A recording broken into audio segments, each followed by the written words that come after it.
So most of the time I talk about probate, but one way to avoid probate is with good planning or estate planning. And I recently came across a great estate planner who does a lot of education in the state of Pennsylvania. I'm really excited to introduce today, Kevin Frankel. Kevin, thank you so much for taking time today. Thank you so much for having me, Bill. I really appreciate it. So you're located just outside of Philadelphia in Radnor, Pennsylvania. Correct, Give me a little correct. background. How'd you get into the practice of law? So I got in the practice of law. I used to be a long time ago. I was into real estate, so I have a big background in real estate and finance. Started property management companies. And then at the same time, I was building a portfolio.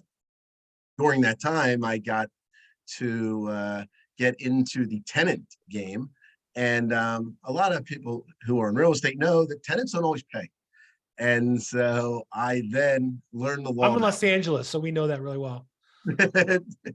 So I ended up starting to do my own, research and figuring out how to do evictions. And I also had to hire attorneys.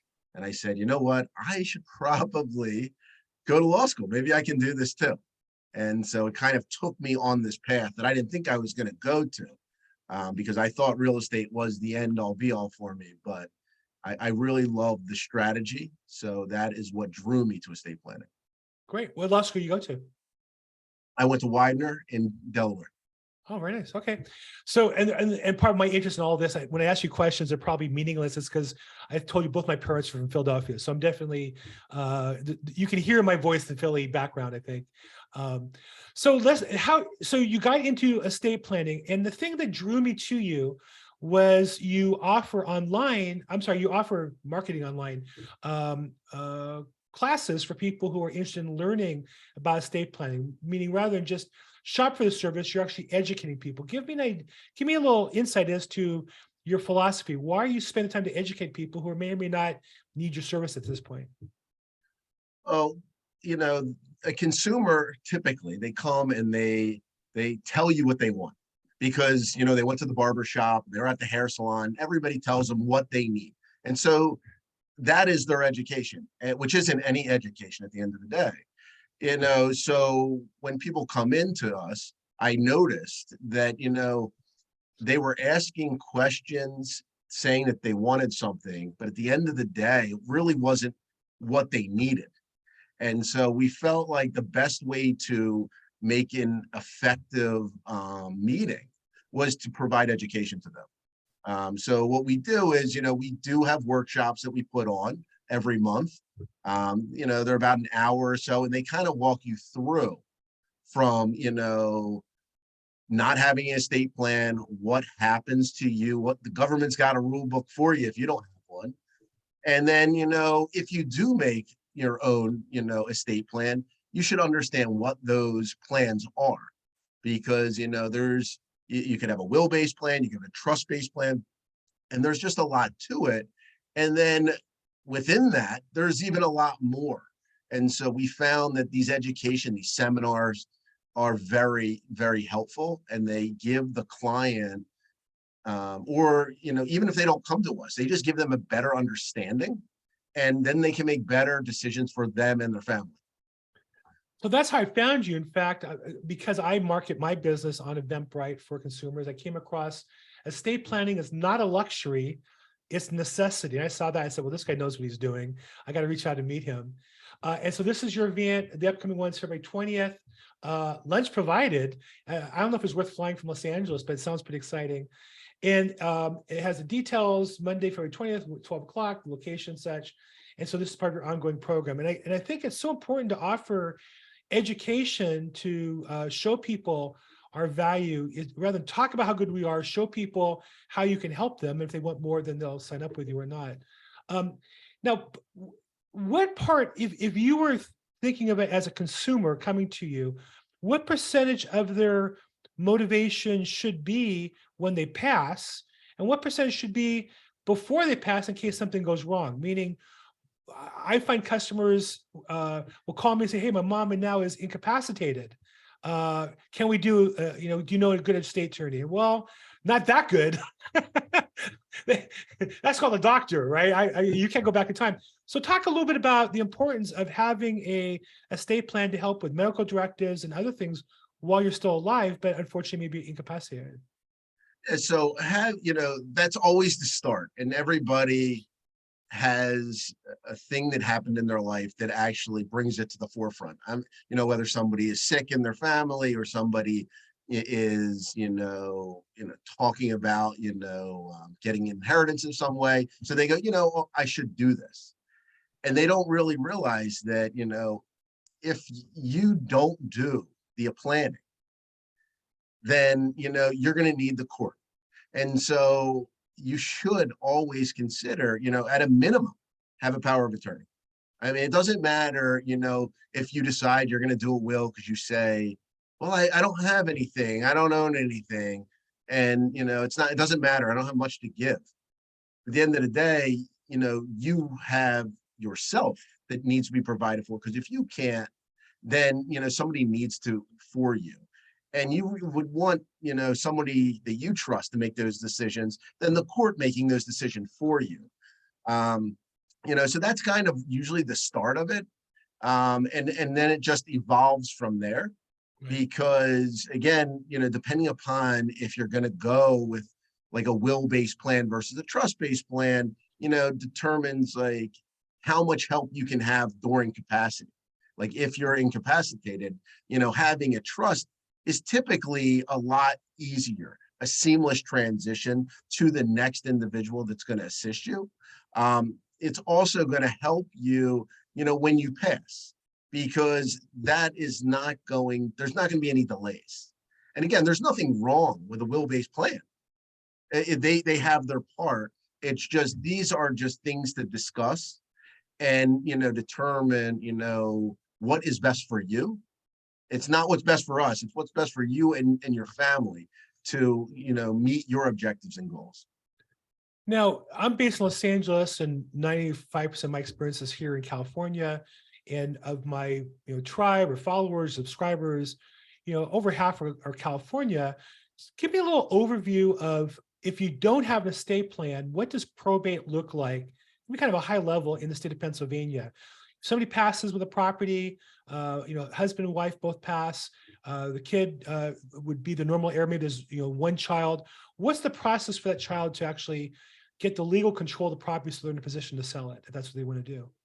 Right. So the process, starts when that individual decides they're going to file the petition with Register of Wills. And so who knows when that's going to be, but let's assume that it's right away. Depending upon what county you're in, there's 67 counties in Pennsylvania. We represent all. And when you file, everyone has their own rules. And so some are as early as 2 weeks, 2 to 3 weeks, maybe. And the others could take over upwards of 2 months. And why that's really important is because nothing can be done until the court says you can start doing something. They give you a golden ticket. It's called the short certificate. And with that, then you can go and get access to the bank account. Then you can get access to being able to, engage a realtor like yourself to help assist in selling this property. But until that's done, you can't do anything. So, that time delay is a real problem. So it sounds like from the date of filing, it's 2 weeks to maybe 2 months to get your initial court hearing. And if your paperwork is in order, the court's likely to approve it. But at least in California, I would say over half end up having a defect and need to come back for continuation a month later or longer. Not to mention if there's objectors or any kind of litigation.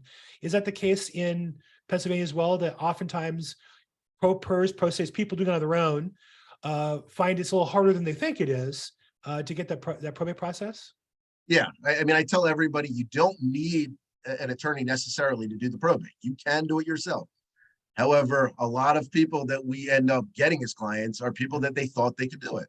Yeah. And they go and they try to file the forms and they don't do it appropriately. Right. And then eventually the court says, you should probably go find an attorney. And because of that, now you got even more delay because we started with the 2 to 2 months, and that was without an attorney. Well, that's the best case, because to be honest, I deal every day with people who call me. Like this morning, a friend of mine, Elsa, called me. Her client has been in process for 2 years on their own. And now there's a foreclosure, 60 days away, and that's eating into the equity. And over this time, another potential heir started litigating. So now, do you hire an attorney and litigate? And I said, well, at this point, there's not enough equity to justify that business-wise. Now, if you have the money, great, but from a financial point of view. So it doesn't get better. I always feel like it's an escrow. The longer it's open, the worse it gets until you close. There's nothing good that happens. Do you handle probate administration as well as estate planning, or just estate planning? Yes, no, we also do probate administration as well. So we have firsthand knowledge of like what the true costs are and what the benefit is. Right. So that's always a discussion about, do you pay for a trust, or, do you do a will? And those are kind of the considerations. You can be my client now for an estate plan that might cost $3,000 to $5,000. I don't know what the range is for yours, or be my probate client. And in California, it could be $10,000, $20,000 of costs and fees and heartache and years of aggravation. Which is better, right? Right. Yeah. So our range, it's between, depending upon what it is, like 25 to like 9,500. However, that, in the middle is probably where people typically fall, around the 45 to 5,500. However, the savings on the estate administration is so, it's a fraction, because on average, it's about 5% of the gross estate. Right. I mean, you can just see how fast those numbers go. Right. Yeah. And not to mention the peace of mind of knowing you've taken care of things ahead of time. Let's talk a little bit about the business side, if we could, because a lot of my listeners are real estate professionals, real estate agents. Do you get approached by real estate agents for business, to work with you, to look for referrals, to help you with your business? And what would you say are best practices, if any, in that case? I do get approached by, a good amount of realtors, a lot who work with a lot of investors, because the question is like, again, what is the goal of the client? And so, it's like, is liability protection? Is it, planning for the future? Because, those are considerations that should be part of the transaction. Right. Well, good. Well, and then any last suggestions for those real estate agents that work with you? Let me back up. One of my constant messages to real estate agents is they should be in dialogue with their customers about the importance of planning. They should have a Rolodex of good resources like you to send to their customers, so that they can help their customers sell a house as a trust rather than as a probate process. And so, in fact, literally today, I teach a class, Probate Weekly, where we're going to go for an hour on what the details of what that looks like. So if a real estate agent came to you and said, hey, I'd like to help promote your estate planning event, are you open to them inviting their clients? Is that something that you can co-market? You open discussing that? Have you done that before? How might that look? Definitely open to it. Again, education is, the forefront of what we believe. And so to be able to help and educate on top of it, the realtor's clients, so they understand the importance. Because listen, the person is coming to the realtor either, for themselves, meaning they want to, build a, finally have that, special home for themselves, or they're building a portfolio that, they want to create a legacy. And so it marries itself very well together. And I think it provides a lot of value for the realtor, because now they're offering this at no charge, so that their client, gets a lot of benefit at the end of the day. Yeah, to me, it seems like a no-brainer, right? It helps the customer, it helps the attorney you might get some business with. And then also, if a customer of mine is going to go to an estate planning a workshop, of course, I'll pull the public record, deed, so that they can show the attorney either it's deeded in a trust or it's not deeded in a trust. Here's the actual property. Just save a step. We deal with that stuff all day long. So try to be a service to our customers as well. Well, Kevin, thank you for your time today. Again, just to kind of point people back to, if they want more information from you, I know that on Eventbrite, you have estate planning is not a luxury, but a necessity. That's an event you're hosting on Monday, February 20th at noon in Malvern, Pennsylvania. How else would somebody get a hold of you if they're interested in talking more about estate planning or probate administration and talking to you about that? They can call us at 610-897-8994. That is where we can be reached. Again, we service all of Pennsylvania, and we are located, right outside of King of Prussia. And we're happy to, provide any education, that is needed.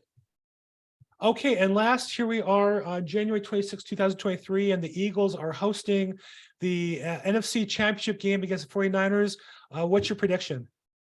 I hope it's a big, big W. We bleed green down here. So I'm very superstitious, so I'm not going to say anything, but I'm really excited about this. Good. Well, hope you enjoy that. I've enjoyed time today, Kevin. Thank you so much for your time. And thank you on behalf of the customers that get educated on estate planning with you. Perfect. Thank you so much, Bill, for the time, and I appreciate the opportunity.